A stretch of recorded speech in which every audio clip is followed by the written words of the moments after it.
क्या कर रहे थे हम लोग? वही जो करते कहते और सुनते चले आ रहे हैं कि जब वक्त होता है तो एहसास नहीं होता, और जब एहसास होता है तो वक्त नहीं होता। मैं साबिर अली और आप देख रहे हैं ILCC अली क्लासेस, जो अलीगढ़ बेस्ड नीट जेई का रेजिडेंशियल कोचिंग क्लास है। साथ ही AMU, जामिया, BHU और दूसरे यूनिवर्सिटी के दूसरे एंट्रेंस की भी तैयारी कराते हैं, जैसे 9th है, 11th है, diploma engineer, BSc nursing, CET, CET, paramedical, NDA, CDS, SSC वगैरह वगैरह बहुत सारे तैयारियां होती है। और पूरी एक टीम लगी हुई हर तरफ की तैयारी के लिए, अलग अलग सेक्शन के टीम लगे हुए हैं। तो वो लोग जो लोग तैयारी करना चाहते हैं कांटेक्ट कर सकते हैं। ऑनलाइन ऑफलाइन दोनों ही मोड अवेलेबल है। हम लोग कर रहे थे, नीट का पेपर कर रहे थे, और अब तक हम लोगों ने क्वेश्चन नंबर 3 तक कर दिया है। ये क्वेश्चन नंबर 4 मैंने लिखा है, मैं पढ़ता हूँ, समझाता हूँ और फिर करके दिखाता हूँ। वैसे तो जो बच्चे जिनका कोर्स कंप्लीट है या जो लोग बच्चे अच्छे प्रैक्टिस कर रहे हैं, वो तो बहुत जल्दी समझ जाएंगे क्योंकि उनको समझ में आ जाएगा। लेकिन वो बच्चे जो नए हैं, जब ये 12th में आया है या कंसेप्ट को कम जानते हैं, उनके लिए मैं थोड़ा डिटेल में समझाऊंगा, डिटेल में बताऊंगा, ताकि जब वो इस सेक्शन को देखेंगे तो उनको यहाँ से ही समझ में आएगा। यानी वीडियो के देखने के बाद ही पूरे कंसेप्ट भी क्लियर हो जाएंगे और इस क्वेश्चन का आंसर भी आ जाएगा। ठीक है। वैसे तो मैंने सारे चैप्टर्स के, जैसे ऑप्टिक्स का, ये क्लास 12 फिजिक्स ऑप्टिक्स का चैप्टर का है, वेव ऑप्टिक्स का ये है, और वहाँ से ये क्वेश्चन लिया गया है। हमने सारे चैप्टर्स 11 12 के जितने भी फिजिक्स के चैप्टर है, हमने सारे चैप्टर को उसको कंसेप्ट, उसका ड्राइव, उसके रेलिवेंट फार्मूले के रिस्पेक्ट में न्यूमेरिकल्स कराया है, और मैंने अपने चैनल पर डाल रखा है। तो वो लोग जो लोग चाहते हैं कि ज़्यादा से ज़्यादा कोर्स कम से कम टाइम में कर ले, तो हमारे चैनल पे जाके आप पढ़ सकते हैं। मैं उस चैनल का लिंक अपने डिस्क्रिप्शन में डाल देता हूँ, आप लोग वहाँ से जाके देख सकते हैं। तो मैं क्वेश्चन को पढ़ता हूँ, समझाता हूँ, कितनी बात समझ में आगे चले। क्या दे रखा question? An unpolarized light beam strike a glass surface at Brewster's angles, then एक अनपोलराइज्ड लाइट है, एक ग्लास के सरफेस पे जब वो स्ट्राइक करता है, ब्रिस्टर एंगल से, जो एंगल ऑफ इंसिडेंट है उसका वो ब्रिस्टर एंगल के बराबर है। तो अगर ऐसा हो रहा होगा तो फिर जो रिफ्लेक्टेड लाइट है या रिफ्रैक्टेड लाइट है, उसका इंटेंसिटी कम होगा, ज़्यादा होगा, क्या होगा, उसी के हिसाब से ये चॉइस दे रखा है। जैसे पहला दे रखा है, both reflected and refracted light will be completely polarized, ये पहला चॉइस था। दूसरा दे रखा है, the reflected light will B completely polarized but the refracted light will be partially polarized, ये दूसरा हो गया। तीसरा दे रखा, the reflected light will be partially polarized, और चौथा दे रखा choice, the refracted light will be completely polarized. ये 4 चॉइस दे रखा है। जिनको आता है वो तो जानते ही हैं।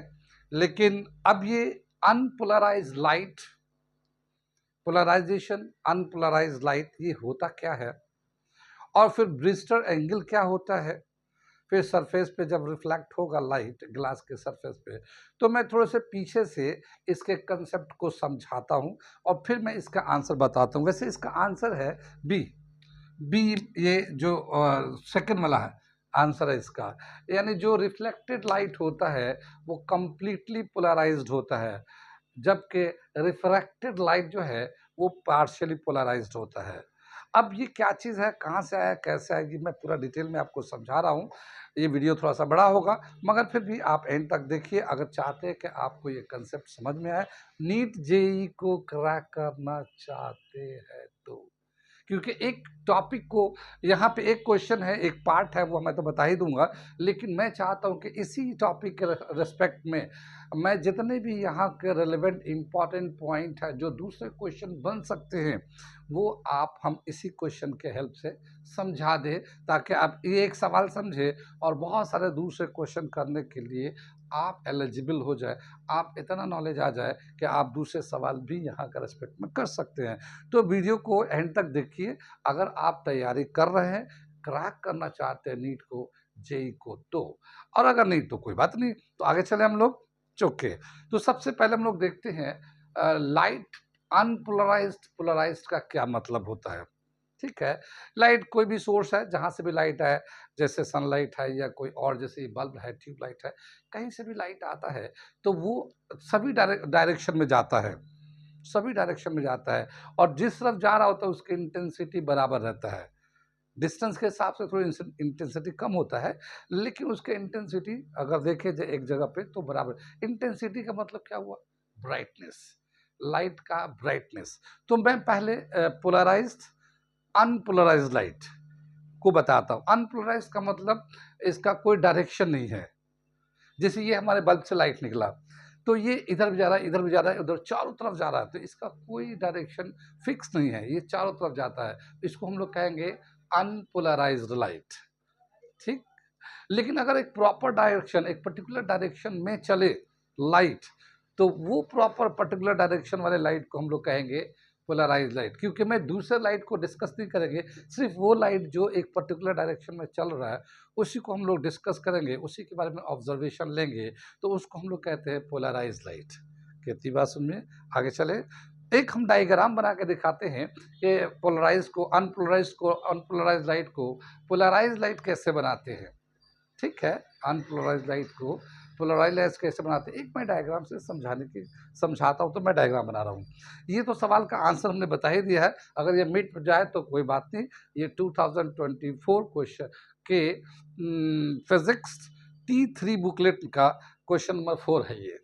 ये मैंने पूरा डिटेल इसका लिख रखा है, ये उसका है, तो आप वहाँ से जाकर देख सकते हैं। अगर समझ में वैसे तो मैंने लिखा ही है, आप देख सकते हैं। तो मैं डायग्राम बनाता हूँ। ठीक, ये हम एक डायग्राम बना के समझाने की कोशिश कर रहे हैं कि अनपोलराइज लाइट और पोलराइज लाइट को कैसे हम लोग पहचानेंगे।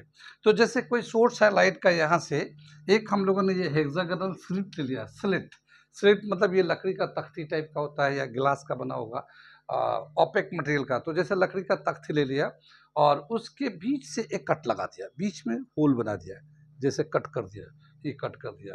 ठीक इसी तरह इसी साइज का एक हम लोगों ने दूसरा हेक्सागोनल वुडन प्लेट ले लिया, वुडन ब्लॉक ले लिया और इसको भी बीच में वैसे ही स्लिट कट कर दिया। और जैसे मान लो एक रस्सी को इधर से उधर पार कर दिया, यहाँ से रस्सी एक इसके पास कर दिया। एक हम लोगों ने जर्क ऐसे लगाया रस्सी पे, तो वो ऊपर नीचे ऐसे ऐसे एक वेव बनेगा। वो चूंकि वेव का जो एम्पलीट्यूड छोटा है इस स्लिट से, तो इसमें आराम से वो पास होते हुए, इससे भी पास होते हुए चला जाएगा। कितनी बात सुन रहे, एम्पलीट्यूड छोटा होगा तो वो वेव इसी तरह से चला, जो रोप पे वेव डेवलप होगा वो इस तरह से चला जाएगा। तो जो रोप पे वेव डेवलप करता है वो ट्रांसवर्सल वेव होता है। लॉन्गिट्यूडनल वेव, ट्रांसवर्सल वेव जानते तो होंगे। जो लाइट होता है, लाइट भी एक इलेक्ट्रोमैग्नेटिक वेव होता है और वो नेचर ऑफ प्रोपगेशन भी उसका भी ट्रांसवर्सल वेव होता है, क्रेस्ट ऑफ के फॉर्म में जाता है। तो अगर दो स्लिट को, पहले वाले को हम लोग बोलते हैं पोलराइजर, क्योंकि जो लाइट इससे पास करेगा वही आगे जाएगा, बाकी सब लाइट रुक जाएगा। क्योंकि वुडन ब्लॉक बना हुआ है तो जितने भी लाइट आगे सब रुक जाएंगे, सिर्फ वो स्लिट जो कट हुआ है उसी से जो लाइट है वो उस वाले डायरेक्शन में जाने लगेगा। कितनी बात सुन में, तो वो एक प्रॉपर डायरेक्शन, एक पर्टिकुलर डायरेक्शन में जा रहा है, वो पोलराइज्ड हो गया। अब वो अगला जो है हम लोग एक एनालाइजर लेते हैं, ये इसी तरह का सेम आइडेंटिकल लगाते हैं इसके पैरेलल। तो क्या देखते हैं, वो इससे भी निकल के जाएगा। और यहाँ पे जो स्क्रीन अगर लगा ले, हम लोग कोई स्क्रीन लगा लेते हैं, तो ये जो लाइट है इसकी एक स्लिट, एक लेंथ में ऐसे ऊपर से नीचे एक लेंथ में हमें एक लाइट के स्ट्रिप मिलेंगे, ब्राइट लाइट का स्ट्रिप मिलेगा। क्योंकि जितना इंटेंसिटी यहाँ होगा वही इंटेंसिटी यहाँ पे जाएगा। तो यहाँ में एक ब्राइट लाइट का एक ही हमें सीधी लाइन दिखेगी यहाँ पे, ब्राइट लाइट। बाकी सब अंधेरा होगा, साइड में अंधेरा होगा, मगर बीच में लाइट ऐसा दिखेगा। जैसे हम लोग आमतौर पे देखो लाइट जलाते हैं और दरवाजे है खुला हुआ है, तो दरवाजे के बीच में अगर खुला होगा थोड़ा सा जैसे भिड़का देते हैं, थोड़ा बंद करते हैं, पार्शियली बंद करते हैं, तो थोड़ा सा खुला होता है तो वहाँ से लाइट ऐसे जाता है। बाकी सब तो दरवाजे पे रुक जाता है, मगर जहाँ पे खुला हुआ वहाँ से लाइट बाहर की तरफ जाता है। ऐसे ही हर जगह है, बहुत सारे एग्जाम्पल आप ले सकते हैं डेली में। तो क्या बताया कि इस तरह से जब जाएगा तो ये, इसको हम लोग बोलते हैं पोलराइज लाइट। लेकिन यहाँ पे जितना इंटेंसिटी है ये डिपेंड करता है एनालाइजर पे। एनालाइजर जो है इस पोलराइजर के रिस्पेक्ट में कितने एंगल पे है। तो ये दोनों चूंकि पैरेलल पे है तो दोनों के बीच का जो एंगल है वो 0 डिग्री है। पैरेलल है, 0 डिग्री है, 180 डिग्री बोल सकते हैं। तो यहाँ पे मैक्सिमम इंटेंसिटी आ रहा है। अब इसी एक्सपेरिमेंट को हम लोग यहाँ पे रिपीट कर रहे हैं। ये पोलराइज़र है, यहाँ से लाइट जा रहा है, और लेकिन जो एनालाइज़र है वो बिल्कुल इसके ऊपर परपेंडिकुलर कर दिया। जैसे मैंने देखो यहाँ पे ये दोनों ऐसे पैरेलल थे, यहाँ से स्लिट कटा हुआ, यहाँ से स्लिट कटा हुआ, दोनों में से निकल के लाइट यहाँ पे स्क्रीन पे जा रहा है, मैक्सिमम इंटेंसिटी है। लेकिन इस वाले केस में हम क्या कर रहे हैं कि एक तो ऐसे ही है, वर्टिकल है, लेकिन दूसरा जो ना ऐसे हो गया परपेंडिकुलर, ये दोनों परपेंडिकुलर हो गए हैं। तो जब ये स्लिट इस पे होगा तो इसका जो एम्पलीट्यूड, यानी स्लिट चूंकि पतली है तो इसका जो वेव है इसका तो एम्पलीट्यूड ज़्यादा है, और ये स्लिट की जो विड्थ है बहुत कम है, तो ये लाइट जो है ना यहीं पर रुकने लगेगा।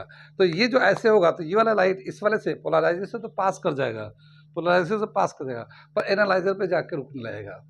जब रुकने लगेगा, अगर दोनों परपेंडिकुलर होंगे तो यहाँ पे कोई भी लाइट, उधर स्क्रीन पे कोई भी लाइट नहीं दिखेगा, लाइट पे बिल्कुल, स्क्रीन पे बिल्कुल डार्क होगा। समझ में बात आ रही है? मेरी बात समझ में आ रही है? तो डार्क होगा। तो क्या समझ में आया कि यहाँ पे जो लाइट है, जो हमारा अनपोलराइज्ड होता है, शुरू में चारों तरफ जाता है, एक प्रॉपर एक लाइट होता है जो प्रॉपर डायरेक्शन में जाता है, इसी को हम लोग कहते हैं पोलराइज्ड लाइट। ये जो पोलराइज्ड लाइट है, इसकी जो इंटेंसिटी है कितनी होगी। अब जैसे हमने यहाँ पे तो परपेंडिकुलर कर दिया था, जैसे ये था, ये बिल्कुल ऐसे वर्टिकल था, ये हॉरिजॉन्टल था, ये परपेंडिकुलर हो गया, तो इसके सामने जो है ना लाइट का इंटेंसिटी है ही नहीं, निकला ही नहीं। लेकिन ऐसा हो सकता है कि ये दोनों पैरेलल ना होकर थोड़ा सा इनके बीच में एंगल हो, ऐसा हल्का सा एंगल हो, तो इसमें से कुछ लाइट तो निकल ही जाएगा। सब रुकेगा नहीं, सब पास भी नहीं होगा, सब रुकेगा भी नहीं, कुछ ना कुछ निकल जाएगा, कुछ ना कुछ निकलेगा, तो उधर लाइट की इंटेंसिटी कुछ मिलेगा स्क्रीन पे। तो क्या बताया कि जो इसका पोलराइजर एनालाइजर के बीच में कितने का एंगल है, उसके रिस्पेक्ट में जो लाइट की इंटेंसिटी होता है स्क्रीन पे वो मिलता है। कि लाइट की इंटेंसिटी स्क्रीन पे कितना होगा वो डिपेंड करता है पोलराइजर एनालाइजर के बीच में कितना एंगल है। अगर एक बार एनालाइजर को देखिए, ध्यान से देखिएगा, ये हमारा पोलराइजर है, ये पोलराइजर, ये एनालाइजर है, ये वाला। अब मैं इसको पैरेलल में रखा हूँ तो मैक्सिमम इंटेंसिटी इधर जा रहा होगा। अब मैं इसको घुमा रहा हूँ तो इंटेंसिटी कम होते होते होते होते होते होते होते यहाँ पे इंटेंसिटी 0 हो गया। ठीक है, दोनों एक दूसरे के परपेंडिकुलर हो गए। अब मैं और फर्दर घुमा रहा हूँ, ऐसे घुमा रहा हूँ, घुमा रहा हूँ, घुमा रहा हूँ, तो ये दोनों फिर एक दूसरे के एंटी पैरेलल हो जाएंगे। देखिए हमारा एंटी पैरेलल है, फिर एक बार इंटेंसिटी मैक्सिमम हो जाएगा। ठीक है, एंटी पैरेलल होने के बाद मैक्सिमम इंटेंसिटी होगा। फिर इसके बाद क्या होगा, ये ऐसे घूमने लगेगा, यानी ये ऐसे जाने लगेगा, ये यहाँ से था, अब ये ऐसे ऐसे घूमेगा, फिर यहाँ पे इंटेंसिटी 0 हो जाएगा, फिर ऐसे करते करते करते करते फिर ये मैक्सिमम।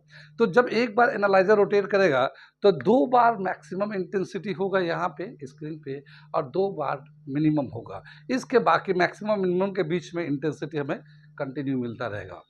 इसका कितना इंटेंसिटी होगा स्क्रीन पे इंटेंसिटी के लिए एक साइंटिस्ट का नाम है उसका मैलस, और उन्होंने एक लॉ दिया, intensity of light received on the screen is, उसके लिए एक रिलेशन दे रखा है और उसको हम कहते हैं मेलस लॉ। और उन्होंने क्या दे रखा है वो इंटेंसिटी ऑफ लाइट के लिए दिखाते हैं। वो क्या है मेलस लॉ के अकॉर्डिंग, कि आई जो है, आई इंटेंसिटी को दिखाते हैं, ये intensity on screen is equal to intensity, maximum intensity into cos square theta. Basically ये लॉ ये है, intensity on the screen is directly proportional to square of the cosine theta, cos theta. ये हमारा Malus law के हिसाब से दे रखा है, intensity of the screen is directly proportional to square of the cos theta, square of the cos theta cosine theta. कहती बात में इस प्रोपोर्शन को हटाने के लिए एक कांस्टेंट यूज करते हैं ए के, और ये फिर ए आई मैक्सिमम, ये आई नॉट जो है ना मैक्सिमम इंटेंसिटी कहलाता है। तो ये लॉ ऑफ मेलस के हिसाब से हमें यहाँ पे इंटेंसिटी कैलकुलेट कर सकते हैं। कोई दूसरा एंगल दिया हो जैसे 30 degree, 45 degree, 60 degree, analyser polarizer के बीच में कितने का एंगल है, तो उसके हिसाब से हमें इंटेंसिटी ऑन द स्क्रीन मिल सकता है। तो 2 बातें यहाँ तक समझ में आ गई। एक ये कि वो पोलराइजर लाइट, पोलराइजर किसको बोलते हैं, एनालाइजर के, एक ये बात समझ में आ गई कि अनपोलराइज लाइट, पोलराइज लाइट किसको बोलते हैं, पोलराइज का मतलब जो एक प्रॉपर डायरेक्शन में जाता है, और दूसरा ये कि उसकी इंटेंसिटी कितना होगा तो मेलस लॉ से पता चल जाता है। ठीक है, अगर वहाँ मैक्सिमम इंटेंसिटी होगा तो बोलेंगे वो पोलराइज लाइट है, क्योंकि दोनों का डायरेक्शन बराबर है, एनालाइजर पोलराइजर का डायरेक्शन दोनों बराबर है। ठीक है, सेम है, तो उसको बोलते हैं पोलराइज लाइट। पोलराइज लाइट में इंटेंसिटी मैक्सिमम होता है, और जब पोलराइज होता है या पार्शियली पोलराइज्ड होता है, पार्शियली पोलराइज्ड होता है तो उसमें इंटेंसिटी कम हो जाता है। ठीक है, यहाँ समझ में बात आ गई। इसमें कई जगह कंप्लीटली पोलराइज्ड, पार्शियली पोलराइज्ड, यानी जब मैक्सिमम इंटेंसिटी मिलेगा तो उसको हम बोलते हैं कंप्लीटली पोलराइज्ड, और अगर हमें इंटेंसिटी कम यानी कि जीरो और मैक्सिमम के बीच मिलेगा तो उसको हम लोग कहेंगे पार्शियली पोलराइज्ड। कितनी बात सुन में आई? आगे चले, कंप्लीटली पोलराइज्ड, पार्शियल पोलराइज्ड। आगे हम चलते हैं और बताते हैं कि ब्रिस्टल लॉ किसको बोलते हैं और फिर ब्रिस्टल एंगल किसको बोलते हैं। ओके, यहाँ तक क्लियर होगा? कोई डाउट? अगर कोई डाउट हो तो आप हमें मैसेज करके पूछ सकते हैं। साथ ही इसको और अगर मान लीजिए अगर समझना चाहते हैं तो आप हमारे चैनल पे जाके वहाँ से पढ़ सकते हैं। मेरे चैनल पे सारी चीज़ें उस पर कंसेप्ट, थ्योरी, डराइव, न्यूमेरिकल्स वगैरह सब कुछ दिया हुआ। आप हमारे चैनल को सब्सक्राइब कर लिए, आपको सब पता चल जाएगा जाके। तो मैं अगला जो है ब्रिस्टल लॉ बताने जा रहा हूँ। ठीक, ये हमने फिगर बनाया ब्रिस्टल लॉ को समझाने के लिए। क्या है कि ये ग्लास सरफेस है, ग्लास का थिक थिक ग्लास है, इस पे एक लाइट को इंसिडेंट कराते हैं, ये इंसिडेंट लाइट कहलाता है। ये अनपोलराइज्ड है, इसके तो चारों तरफ डायरेक्शन जाते हैं। अब इस सरफेस पे जब ग्लास सरफेस पे जब लाइट आएगा तो रिफ्लेक्शन ऑफ लाइट के हिसाब से, जैसे हम लोग जानते हैं रिफ्लेक्शन ऑफ लाइट, तो ये एक सरफेस है तो कुछ लाइट तो इधर रिफ्लेक्ट होकर चला जाएगा और कुछ लाइट ग्लास के अंदर रिफ्रैक्ट होके चला जाएगा। कितनी बात सुन में? जैसे वाटर सरफेस होता है ना, तो वाटर पे जब लाइट पड़ेगा तो कुछ लाइट तो रिफ्लेक्ट होके बाहर निकल जाएंगे वाटर सरफेस से और कुछ पानी के अंदर चले जाएंगे। तो जो अंदर जाएगा वो रिफ्रैक्ट होगा और जो बाहर रिफ्लेक्ट होके चला जाएगा। तो यहाँ पे जब भी कभी ग्लास सरफेस पे या ट्रांसपेरेंट सरफेस पे अगर लाइट इंसिडेंट करता है तो पार्शियली कुछ लाइट रिफ्लेक्ट होके चला जाता है और कुछ लाइट रिफ्रैक्ट हो जाता है, मीडियम में चला जाता है। कितनी बात सुन में आई? लेकिन क्या देखा गया कि ये जो आईपी है, incident angle, polarize incident angle, क्या मतलब हुआ कि जब हम इंसिडेंट एंगल को कम ज़्यादा करें, जैसे अगर हम इसको इधर लाए, जैसे हम इसको इधर लाए, थोड़ा सा इधर लाते हैं, देखते हैं रिफ्लेक्टेड लाइट कितना मिलता है, रिफ्लेक्टेड लाइट की इंटेंसिटी कितना है। यहाँ पे स्क्रीन ला के मेलर्स लॉ के हेल्प से हम लोग निकालेंगे कि रिफ्लेक्टेड लाइट की इंटेंसिटी कितना आ रहा है। तो जब हम लोग इधर करेंगे तो हो सकता है कि शुरू में थोड़ा बढ़े बढ़े, फिर एक सर्टेन एंगल के बाद घटने लगा। ठीक है, ऐसा हो सकता। फिर अगर मैं इधर से उधर की तरफ ले जाऊं, मतलब इसको उधर, तो फिर पहले घटता, फिर बढ़ते बढ़ते बढ़ते फिर एक मैक्सिमम आएगा, फिर एक सर्टेन एंगल के बाद आगे जाएंगे तो फिर घटने लगा। लेकिन हम लोग यहाँ पे देख रहे हैं रिफ्लेक्टेड लाइट के इंटेंसिटी को चेक कर रहे हैं हम लोग मेलर्स लॉ के हिसाब से स्क्रीन लगा के। तो क्या देखते हैं कि एक पर्टिकुलर एंगल ऐसा आता है, एंगल ऑफ इंसिडेंट होता है जिस वक्त वहां पे रिफ्लेक्टेड लाइट की इंटेंसिटी मैक्सिमम होता है। कितनी बात समझ में? कि एक पर्टिकुलर एंगल ऑफ इंसिडेंट पे जो रिफ्लेक्टेड लाइट की इंटेंसिटी है वो मैक्सिमम होता है, और जिस एंगल ऑफ इंसिडेंट पे रिफ्लेक्टेड लाइट के इंटेंसिटी मैक्सिमम होता है उसी एंगल को एंगल ऑफ पोलराइजेशन बोलते हैं हम लोग। क्या बोलते हैं हम लोग? Angular polarisation. चूंकि ब्रिस्टर ने इस पे काम किया था तो इस एंगल को ब्रिस्टर एंगल भी बोलते हैं हम लोग।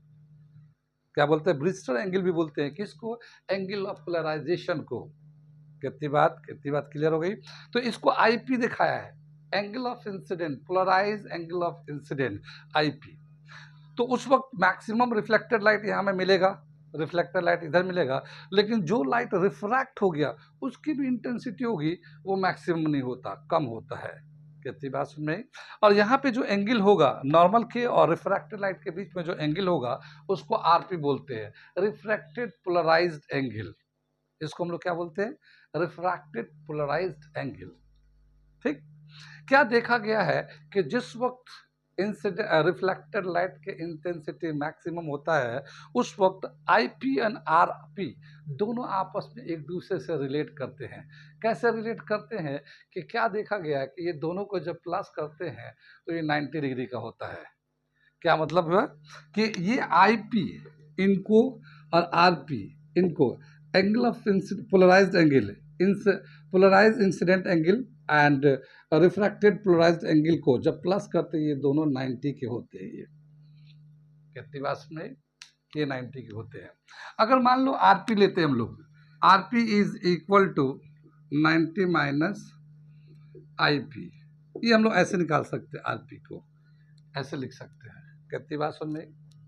जब ये लाइट इस सरफेस पे यानी कि ट्रांसपेरेंट सरफेस पे इंसिडेंट करेगा तो इस ग्लास का रिफ्रैक्टिव इंडेक्स हम लोग निकाल सकते हैं। और ग्लास का रिफ्रैक्टिव इंडेक्स निकालने का एक फॉर्मूला है और जिसको हम लोग स्नेल्स लॉ भी बोलते हैं। वैसे तो कई तरीके से हम लोग रिफ्रैक्टिव इंडेक्स निकाल सकते हैं, स्पीड ऑफ लाइट से भी निकाल सकते हैं, वेवलेंथ से भी निकाल सकते हैं, लेकिन स्नेल्स लॉ तो पढ़ा ही होगा, 10th क्लास में भी दे रखा है।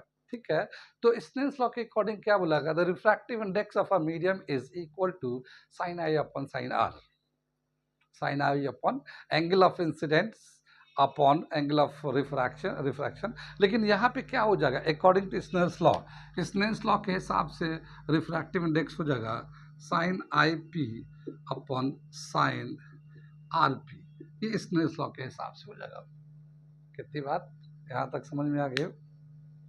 यहाँ पे अगर ये स्नेल्स लॉ के हिसाब से आ गया, अगर हम आर पी को यहाँ से चेंज कर दें तो क्या आ जाएगा हमारा, ये इसको मैं लिखता हूँ sine i p upon sine 90 minus r p, तो हम लोग लिख सकते हैं tan angle of polarization, tan angle of polarization.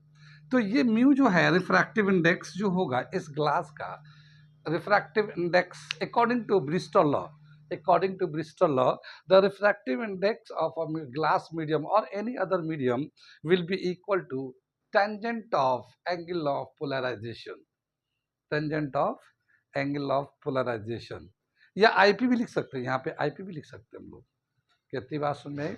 तो ये था हमारा कि जिस वक्त अनपोलराइज्ड ग्लास सरफेस पे इंसिडेंट करता है तो उस वक्त रिफ्लेक्टेड लाइट की इंटेंसिटी कितनी होती है, रिफ्रैक्टेड लाइट की इंटेंसिटी कितनी हो।